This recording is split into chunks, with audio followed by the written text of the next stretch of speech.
शिरपूर शहरातील मुकेशभाई पटेल रिक्रिएशन गार्डनमध्ये फिरत्या पाळण्याच्या तिकिटावरून सुरू झालेला किरकोळ वाद काही क्षणातच हिंसक वळणावर गेला। चाकू, लोखंडी पाईप व रॉडच्या हल्ल्यात दोन्ही बाजूंचे अनेक जण जखमी झाले असून परस्पर विरोधी तक्रारींवरून शिरपूर शहर पोलीस ठाण्यात गुन्हे दाखल करण्यात आले आहेत। पोलिसांच्या माहितीनुसार मध्य प्रदेशातील देपालपूर येथील मोहम्मद अझहर शेख, अल्लाउद्दीन शेख वय 25 हे कुटुंबियांसह दोंडाईचा येथे आले होते।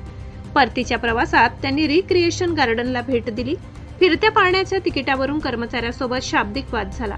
त्यानंतर संबंधित कर्मचाऱ्याने लोखंडी रॉडने मारहाण केल्याचा आरोप फिर्यादीने केला आहे।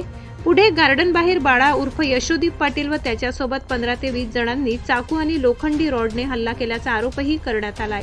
या घटनेत अक्रम शेख काकर यांच्यासह अनेक जण जखमी झाले असून तिघांवर धुळे येथे उपचार सुरू आहेत। दुसरीकडे पाळणाघर ऑपरेटर यशोदीप किरण पाटील वय 22 राहणार अजंदे खुर्द यांनीही स्वतंत्र तक्रार दाखल केली आहे। त्यांच्या म्हणण्यानुसार 11 जणांचे तिकीट घेऊन 12 जण पाळण्यात बसल्याने अतिरिक्त तिकीट घेण्यास सांगितल्याचा राग मनात धरून अजहर, अक्रम व त्यांच्या साथीदारांनी शिवीगाळ करत लोखंडी पाईपने मारहाण केली।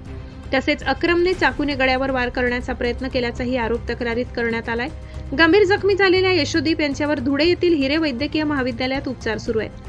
घटनेनंतर उपजिल्हा रुग्णालयात दोन्ही गटांच्या नातेवाईकांनी मोठी गर्दी केल्याने काही काळ तणावाचे वातावरण निर्माण झाले। माहिती मिळताच उपविभागीय पोलीस अधिकारी सुधीर पाटील, पोलीस निरीक्षक किशोर कुमार परदेशी, एपीआय वर्षा पाटील, सतीश भांड, पीएसआय सुपेकर, हेमंत खैरनार पोलीस पथकाने घटनास्थळी धाव घेत परिस्थिती नियंत्रणात आणली।